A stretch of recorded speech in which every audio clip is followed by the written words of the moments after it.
नमस्कार दोस्तों, बहुत स्वागत है आपका क्रॉनिकल पत्रिका के यूट्यूब चैनल क्रॉनिकल इंडिया में। और मेरा नाम है प्रशांत और हम लेकर आए हैं दिसंबर माह में सबसे बड़ी घटित घटनाओं को जो आपके करंट अफेयर्स से सेगमेंट से संबंधित है और सीधा सीधा एग्जाम में जिससे सवाल बनने के चांसेस है। तो चलिए शुरू करते हैं आज की पहली खबर। देखिए, मेनली दिसंबर माह में जो बहुत सारी बड़ी घटनाएं घटी और बहुत ज़्यादा भी घटनाएं हैं, तो इसके कारण जो है हम हर चीज़ को कवर करते हुए जा रहे हैं जिससे आपको भी पढ़ने में भी और नोट्स बनाने में भी आपको सहूलियत हो। आप एक बार सुन लेंगे तो उससे आपको पूरी क्लैरिटी हो जाएगी उस न्यूज की, उस इवेंट की, उस व्यक्ति के बारे में। तो सबसे पहली जो न्यूज़ है हमारी, देखिए बड़ी दुखद न्यूज़ है पर क्या करें, हमारे जो तबला मास्ट्रो है, मास्टर, तबला मास्टर जिनकी पूरी दुनिया में धाम धोस थी, वो उस्ताद जाकिर हुसैन साहब, उनका निधन हो चुका है। निधन हुआ है 15 दिसंबर 2024 को और ये जो है सैन फ्रांसिस्को में इनका निधन हुआ है। और ये अपने पीछे मतलब भारत में रह रहे हर व्यक्ति की इनके लिए जो पहली स्मृतियां है वह ताज, जो ताज ब्रुक बैंड की जो एक चाय है, बड़ी इलीट चाय हुआ करती थी, बहुत अच्छी स्टोरी है उसकी। तो वो चाहते थे कि ब्रुक बैंड की जो ताज वाली चाय थी, ताजमहल करके जो चाय आती थी, वो ताज चाय को जो है वो चाहते थे कि भाई ये आम पब्लिक भी पिए, मिडिल क्लास तक जाए। तो उन्होंने उस्ताद जाकिर हुसैन साहब को जो है एडवर्टाइजमेंट पे अपना ब्रांड एम्बेसडर लिया और देखते ही देखते दुनिया भर में और भारत में खास करके वो हर घर में जो है ताजमहल चाय और ये एडवर्टाइजमेंट बहुत फेमस हुई थी। और जब वो चाय की चुस्की लेते बोलते थे वाह ताज, और जो बालों को घुमाते थे लगता था वाह हाय अल्लाह इस पे तो मर जा। मतलब इतनी ये फीलिंग आती थी हर व्यक्ति के मुंह से। और वही उस्ताद जाकिर हुसैन खान साहब अपने पीछे अब एक बहुत बड़ी विरासत छोड़ के चली गई है, जो भारतीय शास्त्रीय संगीत को, ये ऐसे पहले व्यक्तियों में से हैं जिन्होंने भारतीय शास्त्रीय संगीत को, जैसे पंडित रविशंकर जो है, he was the first person to जिन्होंने आज़ादी के बाद से ही तुरंत जो है भारत की कला को दुनिया भर में पहुंचाने का काम किया। उनमें से पहले जो कुछ जनरेशन है उनमें से जाकिर साहब भी एक है। इनका परिचय कर लेते हैं। इनका जन्म जो है 9 मार्च 1951 में जो है मुंबई में हुआ था। और इनके पिताजी जो थे उस्ताद अल्लाह रखा खां साहब, ये भी बहुत बड़े तबला मास्टर थे और इन्होंने कई फिल्मों में म्यूजिक भी दिया था। इन्होंने पंडित रविशंकर जी के साथ ये बैठकें किया करते थे दुनिया भर में। और ये तबला के लिए जो है शुरुआती दौर के सबसे महान तबला वादक के रूप में इनको जाना जाता था। संगीत वंश में इनका जन्म हुआ था और 3 साल की उम्र में ही तबला बजाना, फिर ऑब्वियसली अब जिसके पिताजी इतने महान तबला वादक है तो बेटा तबला वादक ही बनेगा। और इनके बारे में कहानी ऐसे बताई जाती है कि जैसे हमारे भारत में एक रिवाज है कि बच्चा जब पैदा होता है तो उसके कान में कुछ बोला जाता है। तो जो बोला जाता है ऐसे कहा जाता है कि भाई वो एक पहली आवाज़ उसको सुनानी होती है, जैसे उसका नाम सुनाया जाता है, कुछ सुनाया जाता है। तो तब अल्लाह रखा साहब ने जाकिर हुसैन साहब को तबले की धुन सुनाई थी, तो ऐसे सुनाया जाता है, राइट। तो तभी वो इतने बड़े महान फनकार भी है, राइट। महज 12 साल की उम्र में जो है उन्होंने अपना पहला प्रोफेशनल कार्यक्रम सादर किया था और पूरी दुनिया को इन्होंने बिल्कुल शॉकिंग था कि ये कौन कहाँ से कलाकार आ गया। मैं 12 साल का लड़का, एक छोटा सा लड़का, और वो पूरी दुनिया में मतलब उस समय की जो उन्होंने जो पहला कार्यक्रम किया, प्रोफेशनल कार्यक्रम किया, तभी से उनकी पहचान जो है बनना शुरू हो गई थी, राइट। बहुत भावनात्मक गहराई थी। अगर आपने सुना होगा, मैंने तो मेरा सौभाग्य भी रहा है कि उनके लाइव कार्यक्रम को भी मैंने देखा हुआ है और YouTube वगैरह पे तो मैंने बहुत सुने हैं उनके। तो बहुत ही बेहतरीन ये जाने माने, मतलब इनका जो है इन्होंने अभी जो है ना शिव जब तांडव करते हैं उसका तबले पे सुनाया था। शंख की आवाज, तांडव की आवाज, वो इतना मेस्मराइजिंग है, इतना जादुई है वो कि मतलब आप बस सुनते रहोगे। तो यह बहुत जटिल लय भी, जैसे मैंने कहा ना अभी, शिव तांडव, मतलब ये बहुत कठिन है। शिव जी जब तांडव करते हैं उसको तबले पे सुनना, it is very very difficult उसको करना, मगर इनकी महारत हासिल थी और उन्होंने एक लयबद्ध वाद्य यंत्र भी उसको बना दिया।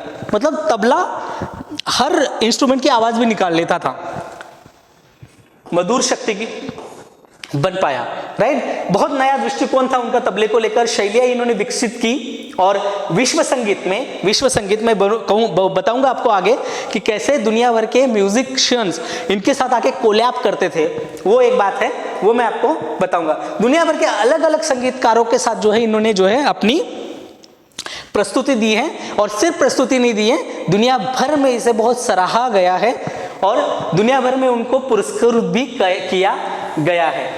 आगे आएंगे, आगे देखते हैं। 70 के दशक की बात अगर मैं करूं तो इन्होंने यूनाइटेड स्टेट्स ऑफ अमेरिका में, यूएसए में जो है, यूएसए में एक दौरा किया था और 150 से अधिक कार्यक्रम किए थे।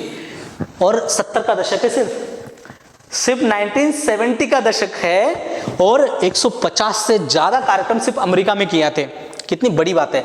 1996 में जो अटलांटा के जो ओलंपिक हुए थे ग्रीष्मकालीन, राइट, विंटर ओलंपिक, जो ग्रीष्मकालीन ओलंपिक हुए थे, उसके उद्घाटन समारोह में जो है इन्होंने अपनी रचना शामिल की थी। कितनी बड़ी बात है। मतलब एक वैश्विक स्तर पर इतना बड़ा आयोजन हो रहा है, ओलंपिक जैसा गेम, आप जानते हो दुनिया में उससे बड़ा आयोजन नहीं है खेलों का। उस खेलों के आयोजन में जो है इन्होंने अपनी प्रस्तुति करी थी। 1991 में उन्होंने प्लैनेट ड्रम एल्बम में ड्रमर मिकी हार्ट के साथ ग्रैमी पुरस्कार जीता था। 1991 में जो है ग्रैमी अवार्ड, संगीत का सर्वोच्च अवार्ड जिसे कहा जाता है, ग्रैमी पुरस्कार जो है इनको मिल चुका है। और अपने पूरे करियर के दौरान, और ये क्वेश्चन के हिसाब से बहुत इंपॉर्टेंट है क्योंकि 2024 इसी साल इन्होंने कितने ग्रैमी अवार्ड जीते? तीन ग्रैमी अवार्ड, राइट, और टोटल 5 है वैसे, राइट। मतलब इनको यहाँ 3 और 2 कोलैबोरेशन के साथ, इस तरह से 5 अवार्ड जो है मिले हुए। ग्रैमी अवार्ड रखे उन्होंने 66 में जो ग्रैमी अवार्ड्स दिए उसमें 3 सिंगल नाइट सहित 5 ग्रैमी पुरस्कार जीते। मतलब इंडिविजुअल 3, राइट, और टीम के साथ 2, टोटल 5 अवार्ड, 2 3, राइट, टोटल 5। और ये पहले भारतीय संगीतकार है, पहले। देखो ये बहुत इंपॉर्टेंट चीज है। I am telling again and again because why this is important. The question coming from this side because this is the first person to win this kind of 5 Grammy awards, right? So यहां से question बनेगा और आपको ये जानना बहुत जरूरी है क्योंकि क्वेश्चंस आपके आएगा। और 3 कैसे बने तो देखो, पश्तो के लिए उनको सर्वश्रेष्ठ वैश्विक संगीतिक अवार्ड, एज वी स्पीक के लिए समसामयिक वाद्य एल्बम और मोशन के लिए वाद्य रचना के लिए, राइट, ये 3 अवार्ड उनमें मिला है। अब किसको मिला ये देखिए, ये इतनी फैक्ट्स है। हालांकि इतने फैक्ट्स पे एग्जामर जाएगा नहीं जाएगा कह नहीं सकते, तो जाएगा तो यहाँ इतनी मैंने आपको फैक्ट्स लाके यहाँ रख दी आपके पास कि पश्तो सर्वश्रेष्ठ वैश्विक संगीत, राइट, एज वी स्पीक समसामयिक वाद्य एल्बम और मोशन सर्वश्रेष्ठ वाद्य रचना, सिर्फ तबला बजा के, ये इंडिविजुअल हो गया, राइट। तो यहां से क्वेश्चन बनेंगे। जाकिर हुसैन साहब को अब तक कौन कौन से पुरस्कार मिल चुके थे? देखो वैसे बहुत पुरस्कार है बट मैंने बहुत यहाँ पे इंपॉर्टेंट पुरस्कार निकाल के लेके आया हूँ। 1988 में पद्मश्री मिला, 2002 में पद्म भूषण, 2023 में पद्म विभूषण, संगीत नाटक अकादमी पुरस्कार मिला 1990 में, फेलोशिप 2018 में, और अमेरिका में जो है 99 में जो है international endowment for the arts, इसके द्वारा जो है नेशनल हेरिटेज फेलोशिप से उनको सम्मानित किया गया था। और ये पारंपरिक कलाकारों के लिए किसी भी देश का जो सर्वोच्च पुरस्कार माना जाता है। ये एक जीवन काल का, सर्वोच्च जीवन काल का एक सम्मान है जो जाकिर हुसैन साहब को मिल चुका है, राइट, अमेरिका में, राइट। किसके बारे में? National adornment for the arts, इसके द्वारा नेशनल हेरिटेज फेलोशिप, राइट। देखिए आप गलत मत करिएगा भाई, नेशनल हेरिटेज फेलोशिप, ये जो फेलोशिप है इनको मिल चुकी है, ये बहुत बड़ा सम्मान है। 2017 में उन्हें संगीत की दुनिया में अद्वितीय योगदान बैकएंड के लिए SF जैज के लाइफ टाइम अचीवमेंट अवार्ड से भी सम्मानित किया गया था। मतलब दुनिया के जितने बड़े अवार्ड्स हैं, आप ये कह सकते हो कि जाकिर हुसैन साहब को मिल चुके हैं। तो ये जो है ये आपके लिए क्वेश्चंस बनते हैं यहाँ से इसलिए मैं आपको ये सारी फैक्ट्स आपके लिए लेके आया हूँ, राइट। क्वेश्चन देख लेते हैं, जाकिर हुसैन साहब का निधन किस कारण हुआ? हृदय रोग, कैंसर, आइडियोपैथिक पल्मोनरी फाइब्रोसिस और सड़क दुर्घटना। कई बार इस तरह के क्वेश्चन एक दो डाल लेते हैं। इनसे इस बीमारी, देखो कोई नई चीज, कोई अलग बीमारी या कोई डिफरेंट काइंड ऑफ अगर चीज चर्चा में आती है तो उसके ऊपर बहुत दुनिया भर में चर्चाएं होती है, और उन चर्चाओं को अगर हम ठीक से देखें तो वो क्वेश्चन बन सकता है। तो ये जो है इसका आंसर सी हो जाता है। उस्ताद जाकिर हुसैन को कितने ग्रैमी अवार्ड प्रदान किए गए थे? राइट, 1 2 3 4, तो इंडिविजुअली उनको जो है 3 जो है अवार्ड अभी मिले थे 2024 फेब में, राइट। तो ये सारी चीजें आपको बहुत अच्छी तरीके से याद रखनी है। अगली न्यूज की तरफ चलते हैं, बहुत ही इंपॉर्टेंट, बहुत चर्चित और सबकी आस्था और श्रद्धा का विषय हमारा राम मंदिर, उससे जुड़ा हुआ राम मंदिर जो है फिर से एक बार बहुत चर्चा में है, और चर्चा का कारण है स्वॉर्ड ऑफ ऑनर पुरस्कार, राम मंदिर से संबंधित चीज है, तो आपको इसको जानना है।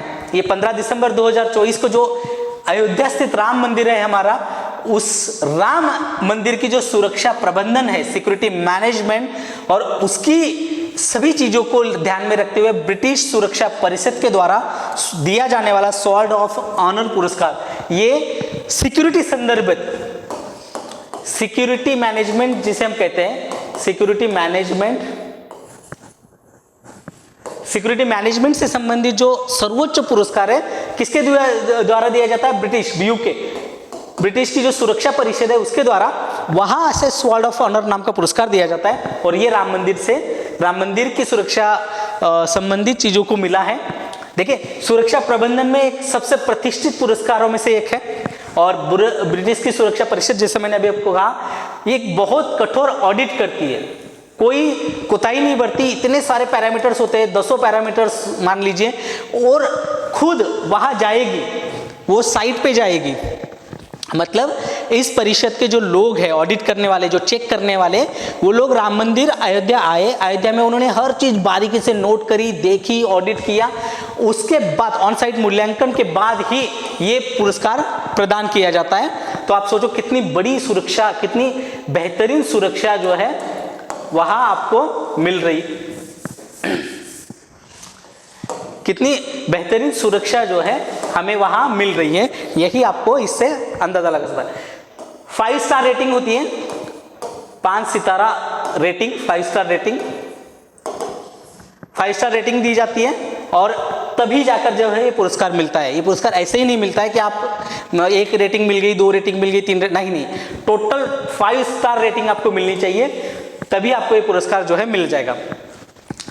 इससे पहले लार्सन एंड टूब्रो, राइट, ये कंपनी है, ये मेट्रो बनाती है, और कई जगह पे इसका भारत में आप देखोगे लार्सन एंड टूब्रो के आपको बोर्ड दिख जाएंगे। इनने जो है पहले जो है मंदिर निर्माण के दौरान ही शीर्ष स्तरीय सुरक्षा उपायों के लिए और राष्ट्रीय सुरक्षा परिषद से जो है गोल्डन ट्रॉफी जीती थी। लार्सन टूब्रो जो वहां है ऑलरेडी अयोध्या में, ऐसे इस कंपनी ने जो है मंदिर निर्माण के दौरान ही, जब मंदिर बना भी नहीं था तभी जो है गोल्डन ट्रॉफी जीत चुकी थी ये राष्ट्रीय सुरक्षा परिषद से। मंदिर की जो पहली और दूसरी मंजिल है, शिखर है, ये 2 जून 2025 तक पूरा हो सकता है। देखिए, मंदिर का पूरा निर्माण हुआ नहीं अभी, मेन मंदिर, गर्भगृह सब हो चुका है, पर मंदिर कोई उतना ही नहीं है, मंदिर का बहुत बड़ा सेक्शन जो है अभी बनना बाकी है, और वो 2025 जून तक है, बनकर रेडी हो जाएंगे।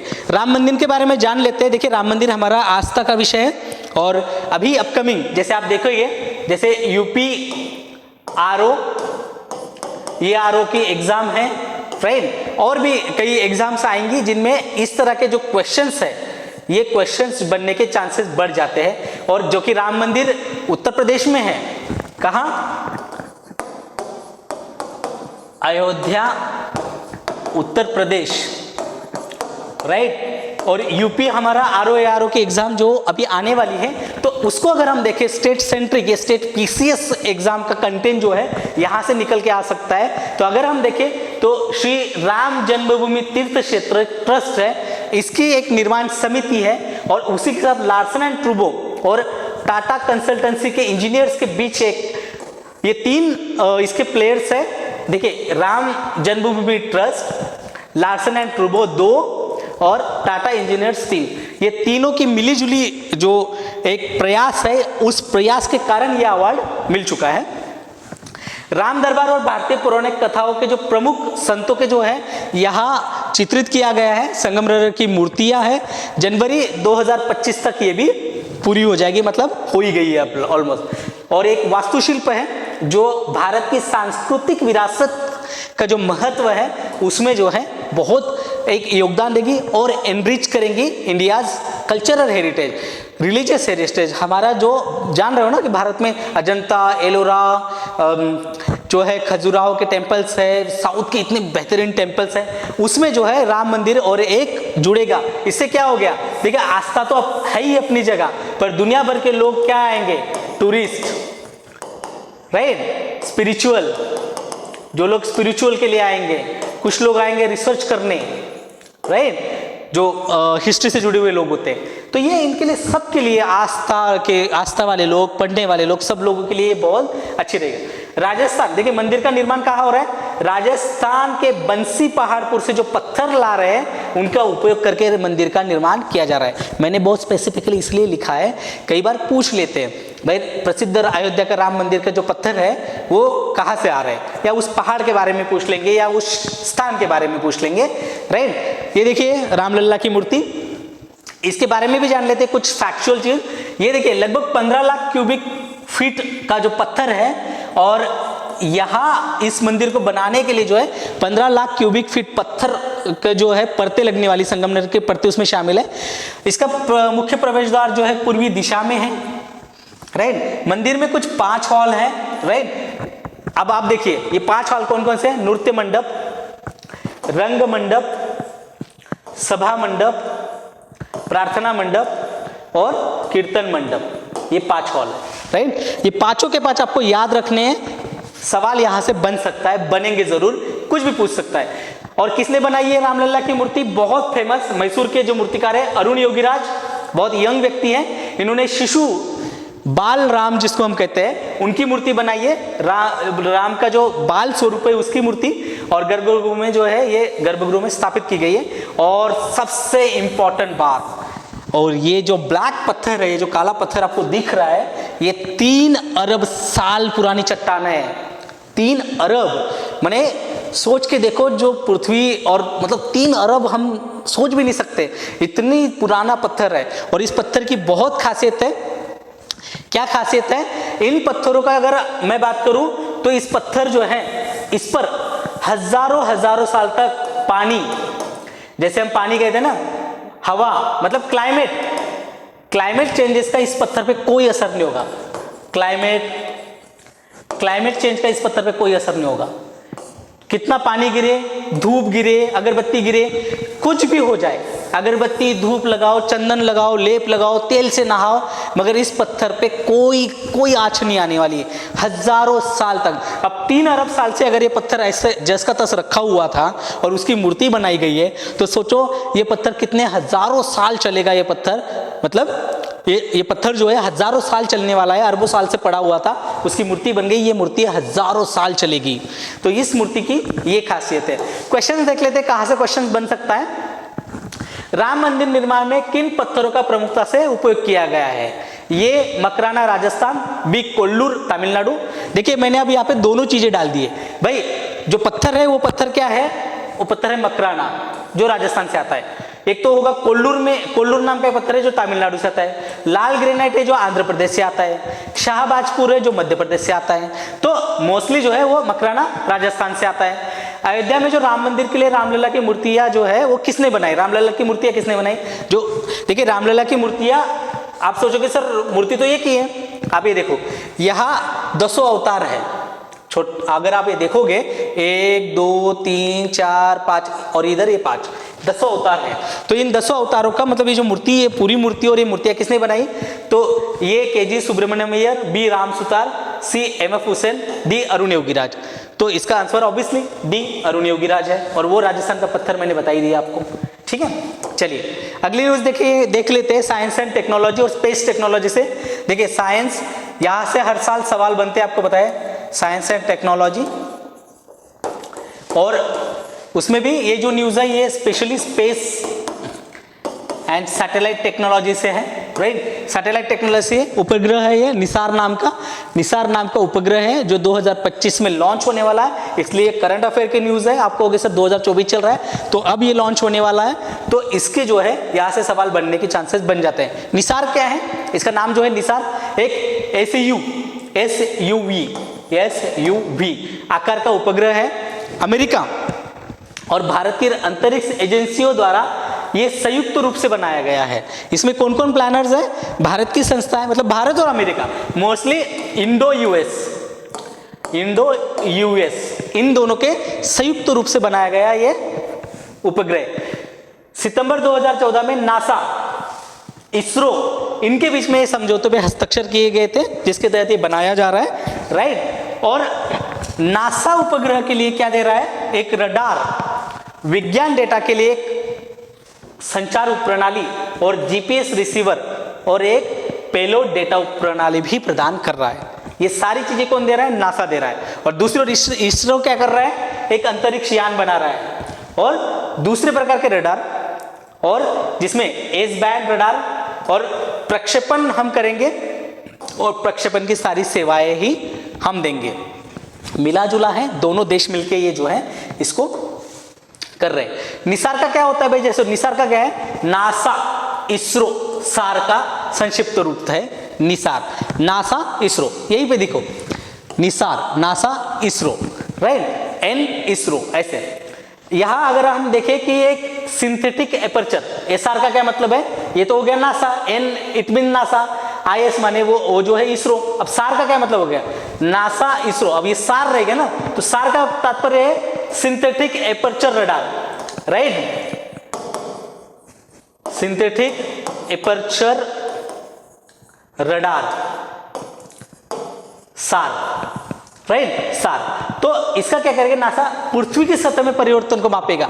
पृथ्वी की जो सतह है उसकी परिवर्तन, उसमें किस तरह के परिवर्तन हो रहे हैं, क्या हो रहा है, उन सभी चीजों को जो है ये जो है नापने का काम करेगा। इसमें क्या एसआर क्या है, एक उच्च रिजोल्यूशन वाली छवियां, कैमरा ऐसा है, ये तकनीक ऐसी कि एक हाई रिजोल्यूशन वाली पिक्चर्स जो है हमें प्रोवाइड कराएगा।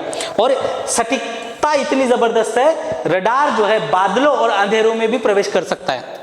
मतलब आप ये नहीं कह सकते इसकी इतनी सटीकता है कि कितने घने बादल हो, कितना घना अंधेरा हो, मगर ये जो डेटा लेने में इसकी कोई प्रॉब्लम नहीं होगी। इसकी ये राइट, इसकी एक खासियत है। और एक खासियत है, वो चाहे दिन में तो ले ही लेगा, बट रात में भी डाटा एकत्र कर सकता है। वो दिन के समय तो काम करेगा ही करेगा जो लेंसेस है, बट रात के समय में भी सारा डाटा एकत्रित कर रहेगा, राइट। पृथ्वी के जो पारिस्थितिक तंत्र है, देखो इन्वायरमेंट इकोलॉजी, आपने एक चीज नोटिस करी होगी, मेरे हर लेक्चर में मैं इतना बार इन्वायरमेंट एंड इकोलॉजी का नाम लेता हूं क्योंकि ये दुनिया के सामने बहुत बड़ी समस्या है और मानव इतिहास में सबसे गंभीर समस्याओं में से एक समस्या है। इतना तो ना वर्ल्ड वॉर फर्स्ट और सेकंड में भी नहीं है, उतने लोग तो साल भर में मर जाते हैं इन्वायरमेंट एंड इकोलॉजी के कारण आजकल, इतनी बुरी समस्या है ये। इसीलिए ये एग्जाम में क्वेश्चन इससे हमेशा बने ही रहेंगे।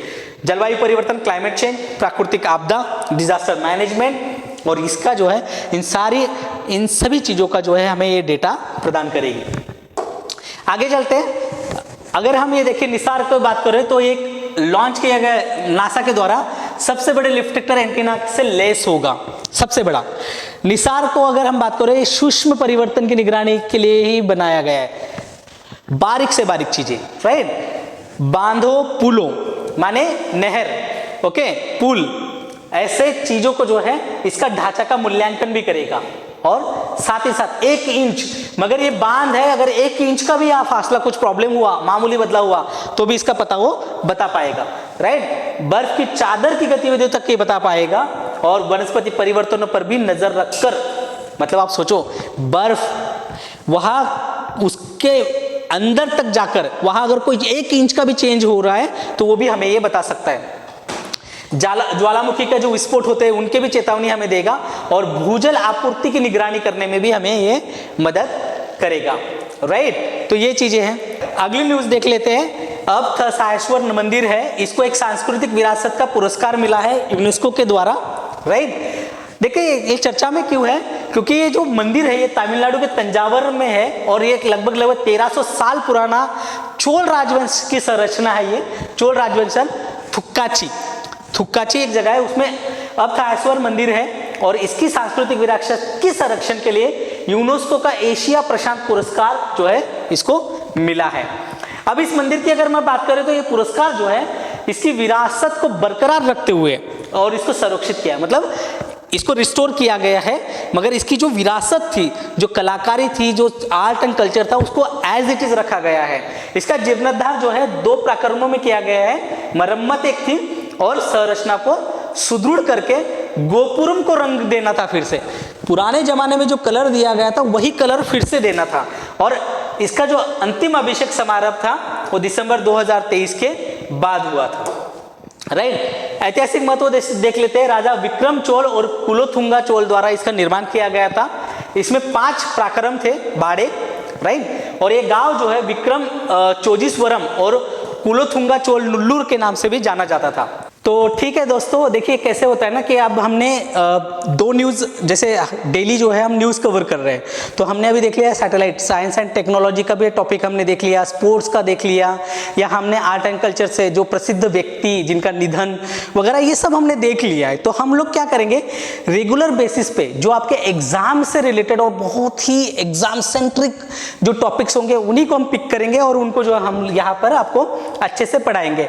तो आप लोग जो है इन सभी टॉपिक्स को अच्छे से पढ़िए। कुछ भी कवरेज हो मुझे आप जो है ऑफलाइन कमेंट करके बताइए, मैं जो हूँ आपका वो सारी कमेंट्स देखकर फिर दूसरे दिन जब हम क्लास लेंगे उसमें उन सभी आपके क्वेश्चंस को हम देख लेंगे। दूसरी बात, जो क्वेश्चंस मैं आपको यहाँ करा रहा हूँ और उसके अलावा जो आपको मैं दे रहा हूँ उसके आप जरूर कोशिश करिए कि उसके आंसर दे।